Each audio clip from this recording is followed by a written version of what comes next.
If you go to story time at your local public library and all the other kids are looking at the librarian and listening attentively to the wonderful and interesting story, while your child is facing the back of the room looking at God knows what, then your child might just have ADHD. If your child is supposed to be playing left field for his baseball team and instead keeps throwing his glove up in the air trying to knock down unsuspecting butterflies, then your child may just have ADHD.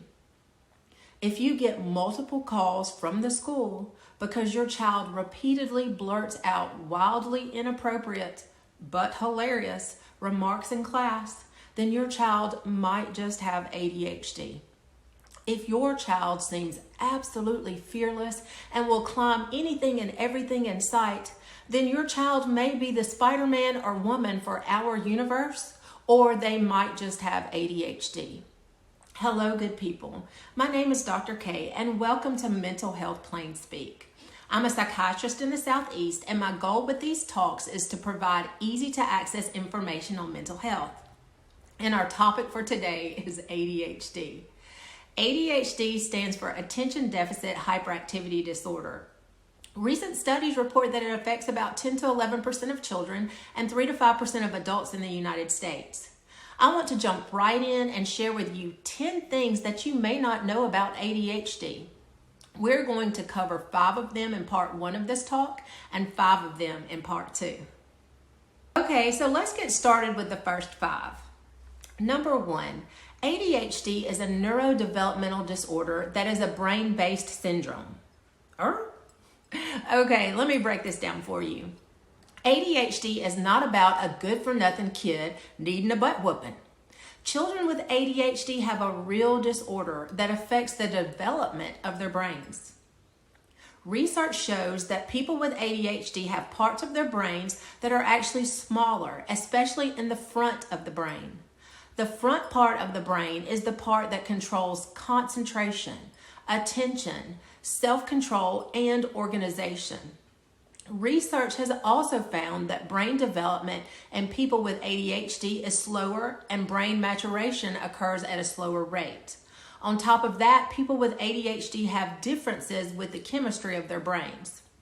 2 brain chemicals that are believed to be affected are dopamine and norepinephrine.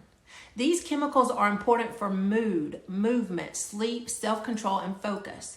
So ADHD is a true disorder that affects the way the brain develops and functions. And keep in mind, people are born with this. They don't have any control over whether they get it or not. Number 2, ADHD runs in families. Now let me explain. ADHD is highly genetic, meaning whether or not a person has ADHD can largely be determined by what's in their DNA. That doesn't mean that a person who has ADHD running in the family will automatically show symptoms of ADHD, but the chances are increased significantly. Overall, a person who has a parent, sibling, or child with ADHD has a 9 times greater chance of having ADHD than the general population.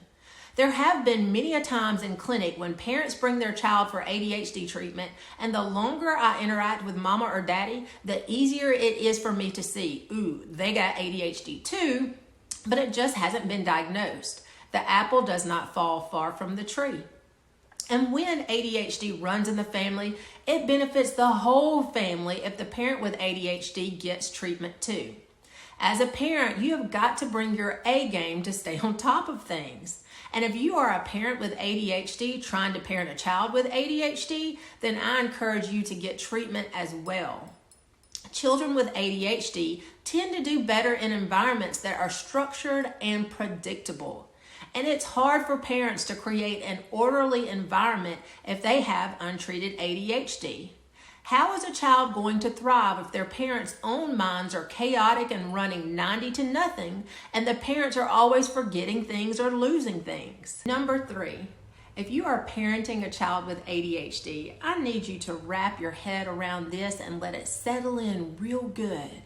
You're going to have to put the work in, period. A lot is going to be asked of you. Kids with ADHD need a little bit extra of pretty much everything. Extra love, extra attention, extra emotional support, extra energy, extra time, extra supervision. Extra supervision. Oh, and did I say extra supervision? And also extra patience. Yes, extra patience.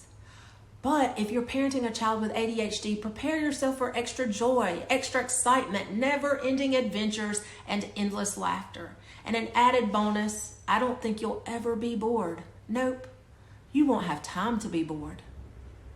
Number 4, treatment for ADHD has multiple components. Because ADHD is a brain-based neurodevelopmental disorder, biological treatments like medications are a mainstay of treatment for improving concentration, attention, organizational skills, and the ability to work towards goals and complete work. Therapy is also a mainstay of treatment, as people with ADHD need to be equipped with behavioral strategies and skills for helping them to compensate for problems with attention, concentration, organization, planning, and work completion.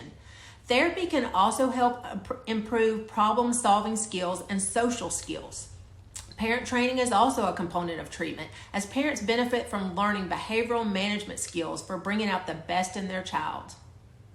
Schools oftentimes need to be involved in treatment planning for a child with ADHD, as it can be very beneficial for the child to receive extra supports or accommodations in the classroom, such as extra time to complete assignments or sitting close to the teacher to decrease distraction. Number 5, it may take a minute to find the right medication. If it has been determined that your child has ADHD and a plan to start medication is made, then be patient with the process. I tell parents that it can be a lot like trying on shoes to find the right fit medication for your child.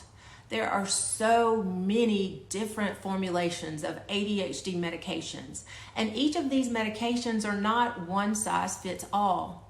Studies show that about 80% of children with ADHD have fewer symptoms after finding the right stimulant medication and dose. Your child may not do well with a specific ADHD medication in one class, but they may do well with a medication from another class. It is so important for your child to communicate with you how they feel after taking the medication, and for you to observe and take note of any behavioral changes, positive or negative. It is also important for you to take note of any side effects and report all this information to the mental health provider prescribing the medication. The goal is to effectively treat ADHD symptoms without causing problematic side effects. All right, that's the end of the session for today. I hope this content has helped you better understand ADHD. Make sure to view the next video to get some more facts about ADHD that you may not already know. Also, keep in mind that the suggestions I offer here are not meant to be a substitute for advice from your own provider. So talk to your provider before implementing any of these tips. And if you don't have someone helping you with your mental health needs, consider reaching out to a professional. Folks, let's make it our business to understand mental illness and those who struggle against mental illness. I'm Dr. K, and this has been Mental Health Plain Speak. And remember, be kind, for everyone you meet is fighting a hard battle.